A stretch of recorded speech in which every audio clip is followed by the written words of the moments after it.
Et concernant la région de Bruxelles, le 19 septembre 2021, elle sera un dimanche sans voiture. Le dimanche 19 septembre 2021, l'ensemble du territoire de la région Bruxelles-Capitale, avec les 19 communes bruxelloises dans la ville de Bruxelles, est interdit à la circulation automobile de 9h30 à 19h.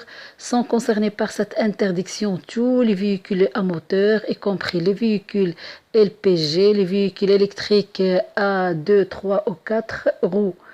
Seuls les services urgents, les véhicules d'utilité publique et les personnes munies d'une dérogation laissez passer pourront circuler dans les zones interdites à la circulation automobile. En outre, les vélos munis d'une assistance électrique sont autorisés à circuler.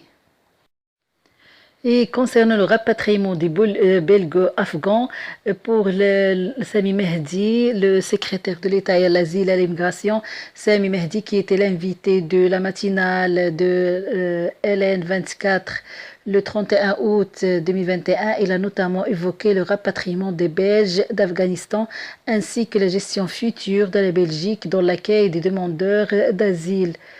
La Belgique n'a pas pu repatrier tout le monde et restera encore 114 belgo-afghans sur place en Afghanistan, indique Sami Mehdi. Une partie a décidé de rester dans le pays. Pour ceux qui veulent revenir, nous souhaitons d'abord qu'ils soient en sécurité. Les affaires étrangères leur ont envoyé un SMS pour leur indiquer de quitter l'aéroport. Le gouvernement doit maintenant évaluer la situation sur place pour permettre à ces personnes de pouvoir revenir en Belgique par la suite. En ce moment, il faut évaluer la situation actuelle, voir par quels moyens les gens peuvent quitter le territoire. Les talibans ont toujours précisé que les Européens et les non-Afghans pouvaient quitter le territoire et donc il est important de savoir si c'est le cas ou pas, par quels moyens. Le secrétaire d'État a également évoqué la politique d'accueil de réfugiés en Belgique. Une fois arrivés en Belgique, on leur a donné un permis de court séjour valable 15 jours pour ensuite introduire une demande d'asile. C'est important pour eux comme pour nous, car avoir un statut de réfugié est un statut beaucoup plus important et important pour nous aussi, parce que ça nous permet d'avoir un contrôle beaucoup plus renforcé sur chaque personne. Ces 15 jours permettent aussi de respecter les règles sanitaires avec notamment une quarantaine, explique-t-il. Sami Mehdi a précisé que pour le gouvernement, ces demandes d'asile doivent être traitées le plus vite possible. Le but est d'avoir une décision dans les quelques mois à venir. Nous voulons accélérer les délais et les procédures, a-t-il conclu. Pour l'enseignement supérieur francophone, il y a une reprise des cours à 100% en présentiel dès la rentrée. Les universités et hautes écoles de la Fédération Wallonie-Bruxelles auront la possibilité d'organiser les cours totalement en présentiel dès la rentrée académique avec le port du masque à l'intérieur, a rappelé le cabinet de la ministre Valérie Glatini. Les établissements flamands pourront également passer à du 100% en présentiel, a annoncé le gouvernement flamand aussi. Une réunion avec des experts sanitaires et tous les acteurs de l'enseignement supérieur a eu lieu le mercredi 25 août pour fixer les détails pratiques. La priorité pour la ministre est de permettre le retour de tous les étudiants sur le campus car il est essentiel pour leur bien-être psychologique et social. Le cabinet Glatini ajoute qu'il continue à plaider pour la vaccination des étudiants afin de permettre un retour plus rapide à une vie normale. Elle et son équipe sont donc favorables à des partenariats entre les établissements et les autorités régionales pour faciliter les initiatives sur les campus en lien avec la vaccination.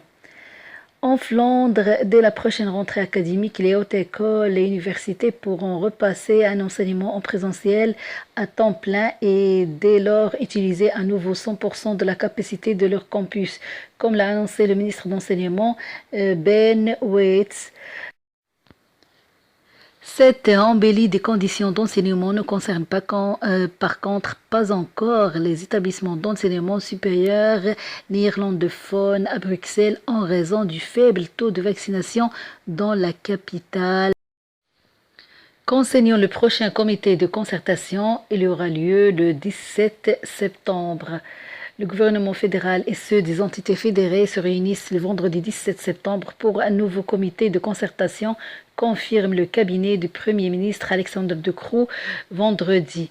Lors des précédents comités de concertation le 20 août, il avait été décidé de lever la plupart des mesures visant à ralentir la propagation de Covid-19 à partir du 1er septembre en Flandre et en Wallonie.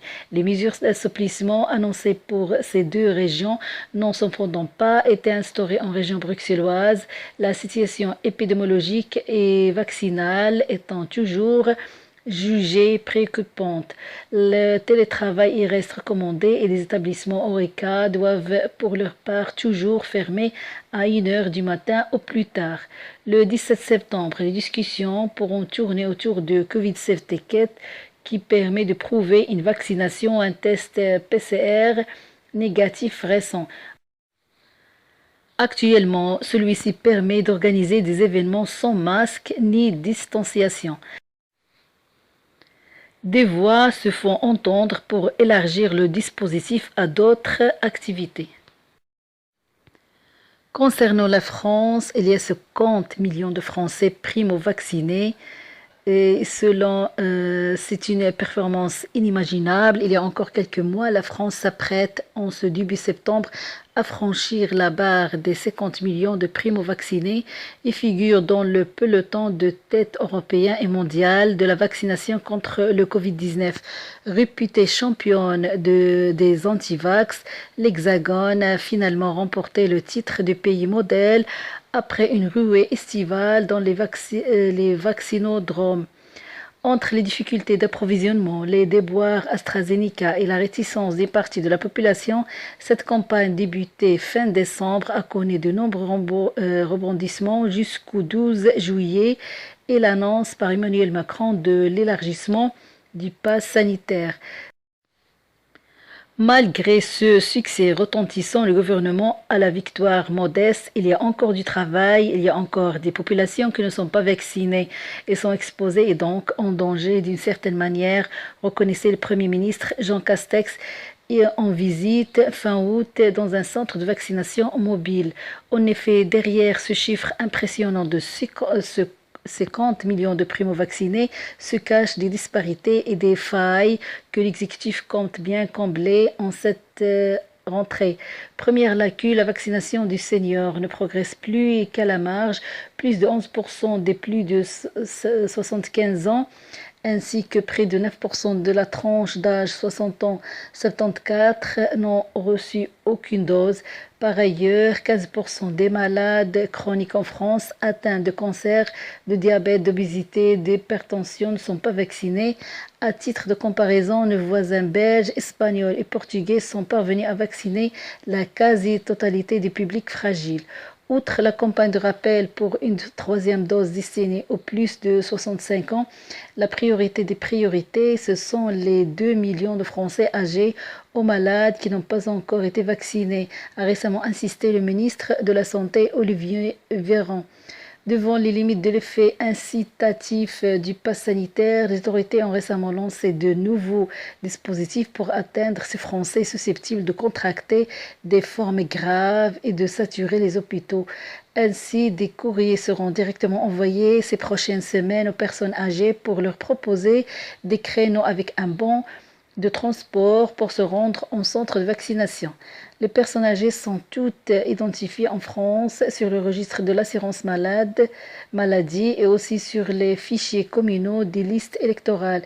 Ils devraient être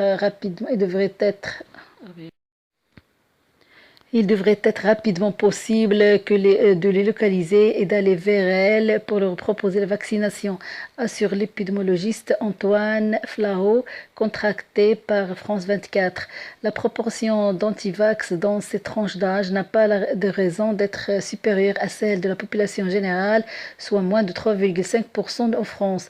On peut donc garder l'ambition de vacciner plus de 95%. C'est-à-dire 95% du plus de 60 ans en France. Autre axe de la stratégie française en cette rentrée de classe, la vaccination du 12-18 ans, ouverte depuis la mi-juin pour dépasser le taux actuel de couverture de 64%. Dans cette tranche d'âge, l'exécutif a décidé de confier aux collègues et aux lycées le soin de mener des campagnes de vaccination.